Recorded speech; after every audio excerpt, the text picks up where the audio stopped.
Salam sejahtera saudara-saudaraku yang diberkati Tuhan. Sebelum membaca dan merenungkan firman Tuhan, marilah bersama kita berdoa. Diberkatilah kami semua lewat kebenaran firman yang hendak kami baca dan renungkan bersama di saat ini.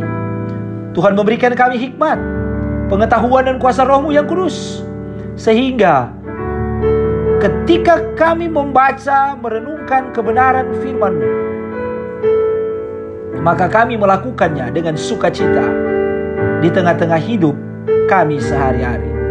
Berfirmanlah Tuhan, kami mau melakukan firman-Mu. Amin. Saudara-saudara, pembacaan kita adalah dari kitab 1 Korintus 10 ayat 14 sampai ayat yang ke-33. Surat 1 Korintus 10 ayat yang ke-14 sampai ayat yang ke-33. Karena itu, saudara-saudaraku yang kekasih, jauhilah penyembahan berhala. Aku berbicara kepadamu sebagai orang-orang yang bijaksana. Pertimbangkanlah sendiri apa yang aku katakan. Bukankah cawan pengucapan syukur yang atasnya kita ucapkan syukur adalah persekutuan dengan darah Kristus? Bukankah roti yang kita pecah-pecahkan adalah persekutuan dengan tubuh Kristus? Karena roti adalah satu, maka kita sekalipun banyak adalah satu tubuh, karena kita semua mendapat bagian dalam roti yang satu itu. Perhatikanlah bangsa Israel menurut daging. Bukankah mereka yang makan apa yang dipersembahkan mendapat bagian dalam pelayanan mezbah? Apakah yang kumaksudkan dengan perkataan itu? Bahwa persembahan berhala adalah sesuatu, atau bahwa berhala adalah sesuatu? Bukan. Apa yang kumaksudkan ialah bahwa persembahan mereka adalah persembahan kepada roh-roh jahat, bukan kepada Allah. Dan aku tidak mau bahwa kamu bersekutu dengan roh-roh jahat. Kamu tidak dapat minum dari cawan Tuhan dan juga cawan dari roh-roh jahat. Kamu tidak dapat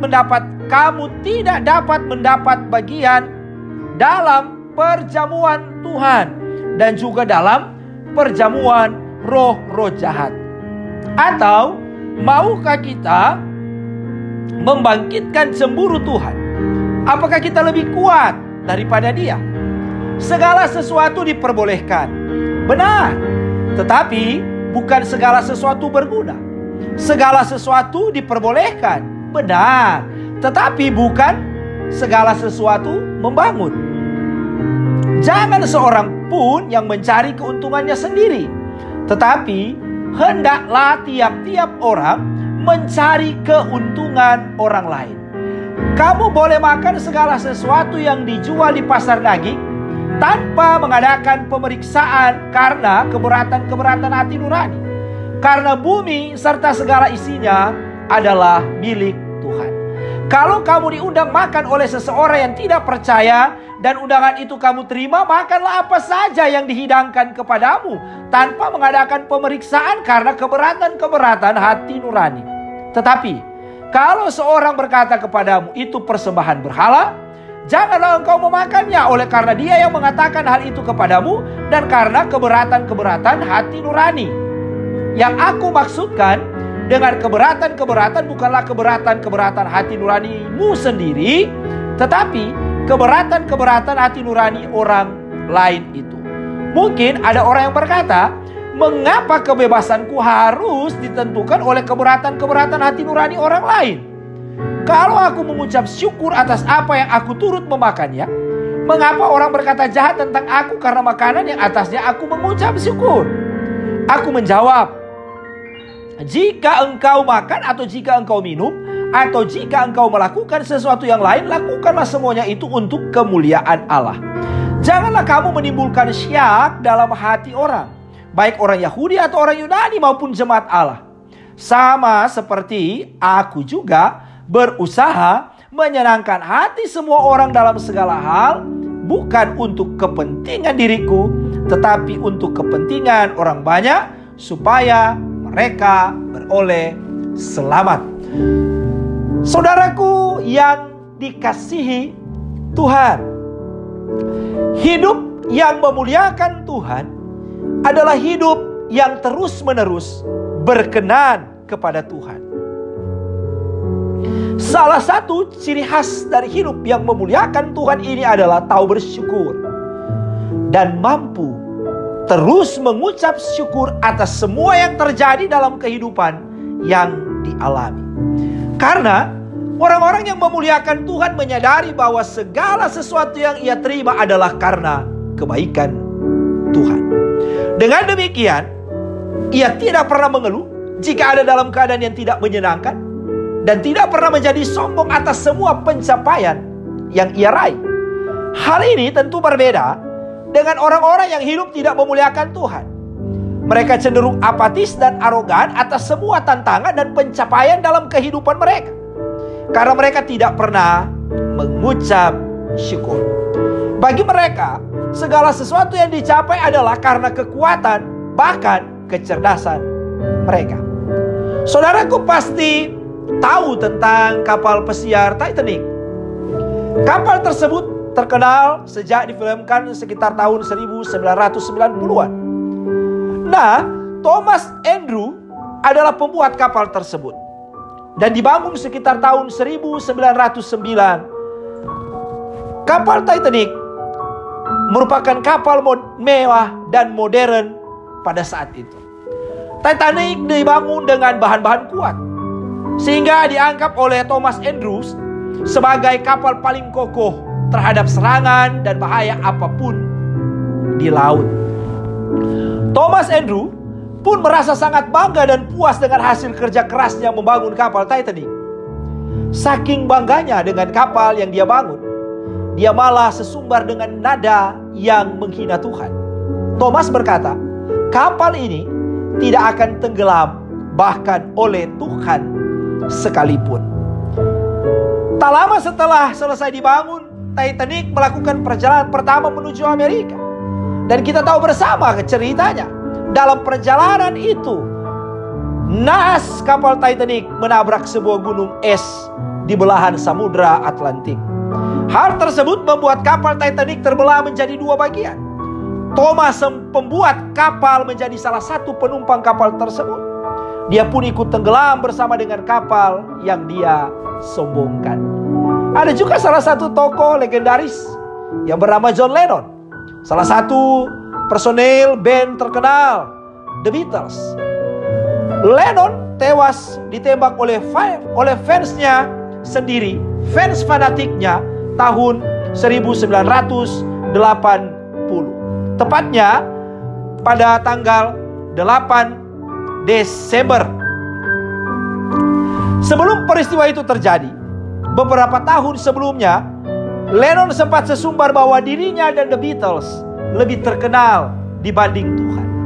Hal tersebut disampaikan dengan sombongnya. Lennon menghina Tuhan dengan berkata, "Kita lihat siapa yang lebih dulu tenggelam, Tuhan beserta ajarannya atau The Beatles dengan aliran rock and roll-nya." Saudara-saudara, melalui kisah hidup tokoh-tokoh di atas, saya hendak memperlihatkan bagaimana akhirnya mereka yang menjadi orang-orang yang bukan memuliakan Tuhan dengan apa yang telah Tuhan beri bagi mereka, tapi malahan jatuh dalam kesombongan. Olehnya saudaraku, tema khotbah kita saat ini adalah hiduplah untuk memuliakan Tuhan. Mari kita melihat tema ini dalam konteks surat Paulus kepada jemaat di Korintus pada umumnya, dan secara khusus pada teks bacaan saat ini, yaitu di dalam 1 Korintus 10 ayat yang ke-14 sampai ayat yang ke-33. Kita melihat bahwa Paulus sedang mengingatkan dan menasihati orang-orang di Korintus agar mereka hidup dalam kesatuan. Paulus menegaskan hal ini dalam 1 Korintus 1 ayat yang ke-10. Dia berkata, "Tetapi aku menasihatkan kamu saudara-saudara demi nama Tuhan kita Yesus Kristus, supaya kamu seia sekata dan jangan ada perpecahan di antara kamu. Tetapi sebaliknya, supaya kamu erat bersatu dan sehati sepikir." Bahaya perpecahan dalam jemaat menjadi perhatian yang cukup serius yang disikapi oleh Paulus bagi jemaat yang ia sendiri yang membentuknya. Bahaya ini karena munculnya berbagai macam golongan dalam jemaat yang serta-merta menimbulkan gesekan-gesekan terhadap ibadah sekaligus juga kehidupan mereka. Setiap kelompok selalu merasa diri benar dan kemudian mencari-cari kesalahan kelompok yang lain. Hal ini jugalah yang diingatkan Paulus dalam bacaan kita saat ini. Bagaimana muncul pertanyaan-pertanyaan dan tindakan-tindakan yang berhubungan dengan makanan dikaitkan dengan daging yang telah dipersembahkan kepada berhala. Kita tahu bersama bahwa pada masa kekristenan di Korintus, orang Kristen, orang percaya berada dalam komunitas orang-orang yang belum percaya di mana mereka masih menyembah berhala. Oleh karenanya, ada pertanyaan-pertanyaan ini dari orang Kristen yang terdiri dari orang Yahudi dan juga orang Yunani. Bolehkah mereka makan daging dari korban penyembahan kepada berhala? Termasuk dengan daging yang dibeli di pasar daging yang tidak menutup kemungkinan daging itu juga berasal dari korban penyembahan kepada berhala. Bolehkah mereka orang Kristen menerima undangan makan bersama dengan orang tidak percaya, terlebih ketika mereka makan bersama dengan daging korban penyembahan kepada berhala? Apakah semua yang dihidangkan itu dapat dimakan? Kita bisa melihat teks ayat 20, ayat yang ke-25 dan juga ayat yang ke-27. Pertanyaan-pertanyaan inilah yang kemudian dijelaskan oleh Rasul Paulus atau dijawab olehnya. Melalui ayat 14 dia katakan, karena itu saudara-saudaraku yang kekasih, jauhilah penyembahan berhala. Ungkapan jauhilah yang digunakan oleh Rasul Paulus adalah veugete dari veugeo, yang berarti melarikan diri, menjauhi, hilang. Dan kata ini adalah suatu kata kerja aorist present imperatif yang mempunyai makna sesuatu perintah yang dilakukan secara terus-menerus. Dengan demikian maka kita memahami di sini bahwa menjauhi, melarikan diri, menghilangkan penyembahan berhala itu adalah perintah yang berlangsung terus-menerus. Kemudian di ayat 21 sampai 22 Rasul Paulus mengungkapkan, kamu tidak dapat minum dari cawan Tuhan dan juga dari cawan roh-roh jahat. Kamu tidak dapat mendapat bagian dalam perjamuan Tuhan dan juga dalam perjamuan roh-roh jahat. Atau maukah kita membangkitkan cemburu Tuhan? Apakah kita lebih kuat daripada dia? Ungkapan Rasul Paulus ini hendak menegaskan bagaimana setiap orang yang telah percaya telah dipersekutukan dengan tubuh dan darah Kristus, roti dan anggur, sehingga mereka tidak bisa serta-merta mempersekutukan dirinya dengan Allah atau ilah yang lain. Kita melihat kata koinonia yang diartikan persekutuan juga mempunyai pengertian keikutsertaan. Bagaimana mungkin mereka ikut serta dalam dua perjamuan, dua penyembahan sekaligus? Ini pasti akan membangkitkan cemburu Tuhan. Rasul Paulus juga mengatakan di ayat 23 sampai 24, segala sesuatu diperbolehkan. Benar, tetapi bukan segala sesuatu berguna. Segala sesuatu diperbolehkan, benar, tetapi bukan segala sesuatu membangun. Jangan seorang pun yang mencari keuntungannya sendiri, tetapi hendaklah tiap-tiap orang mencari keuntungan orang lain.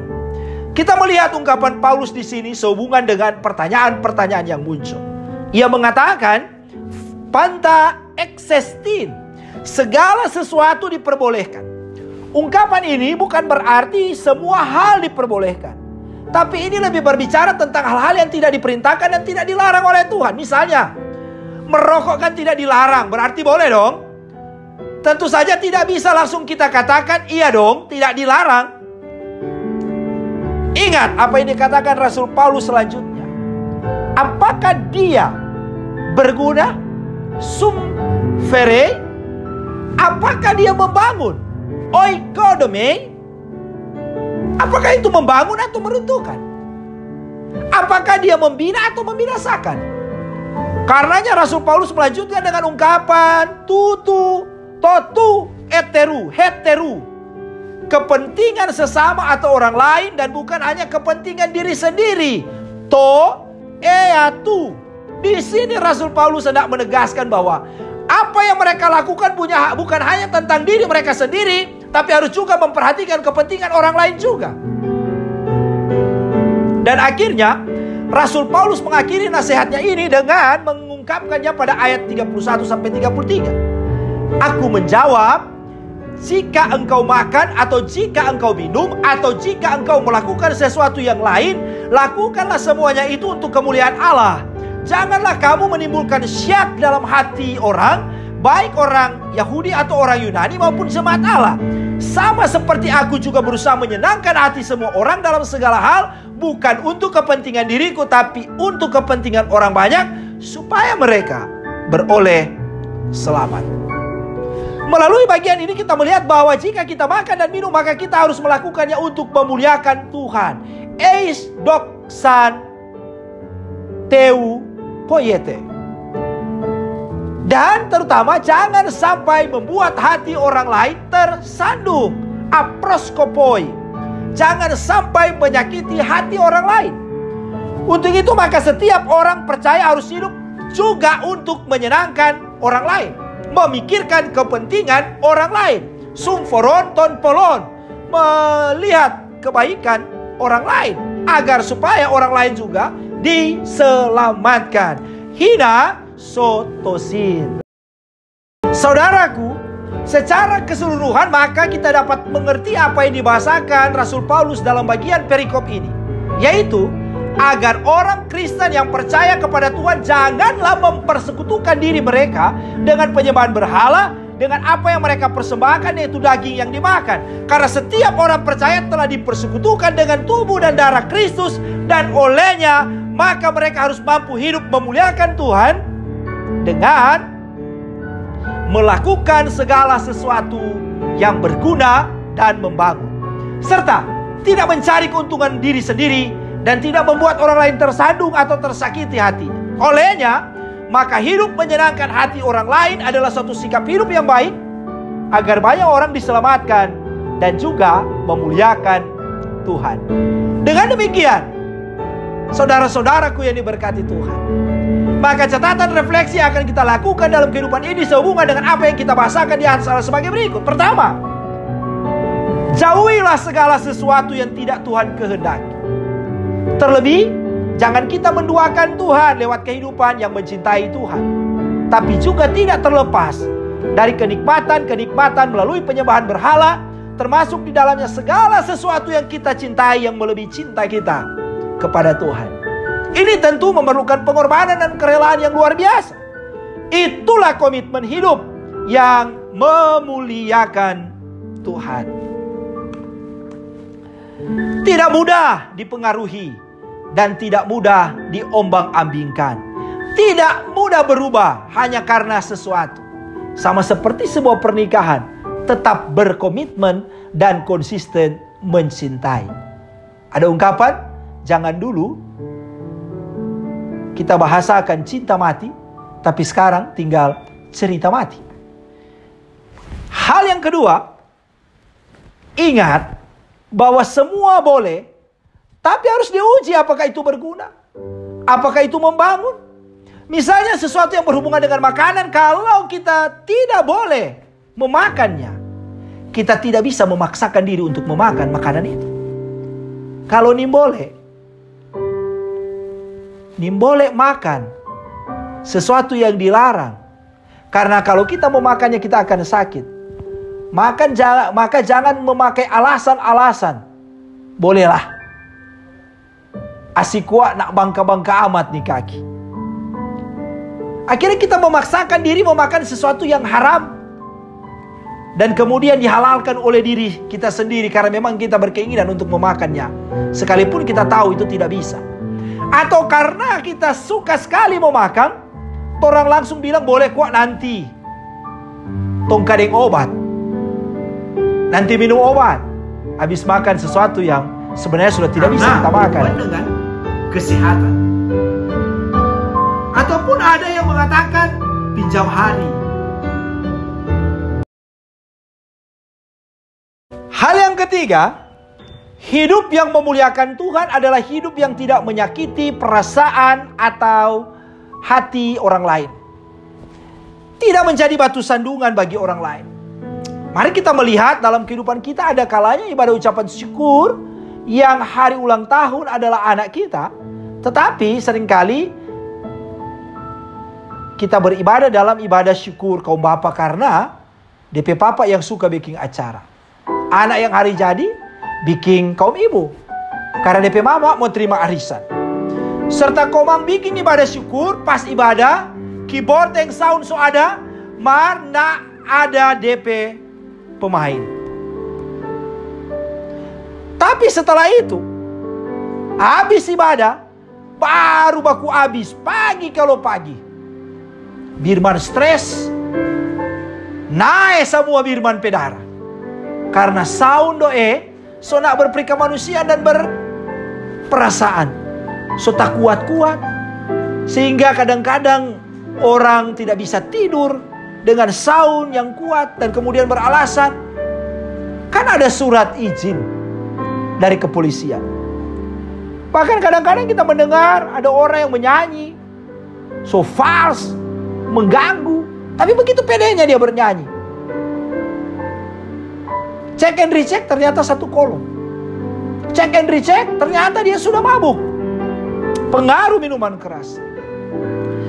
Ingatlah saudara-saudara, bahwa jika hal itu yang terjadi, kita tidak lagi memuliakan Tuhan. Kita tidak melihat lagi kepentingan orang lain, yang ada hanyalah kepentingan diri kita. Dan dengan sendirinya, membuat kita tidak dapat menjadi alat kemuliaan Tuhan dalam ucapan syukur itu. Kita tidak juga menjadi alat keselamatan Tuhan bagi orang lain. Tuhan memberkati kita. Amin. Mari kita berdoa. Terima kasih Tuhan untuk firman di saat ini. Ajar kami dengan setia memperlakukan firman dengan sukacita iman. Terpujilah Engkau Bapa. Ini syukur kami, doa kami. Haleluya. Amin.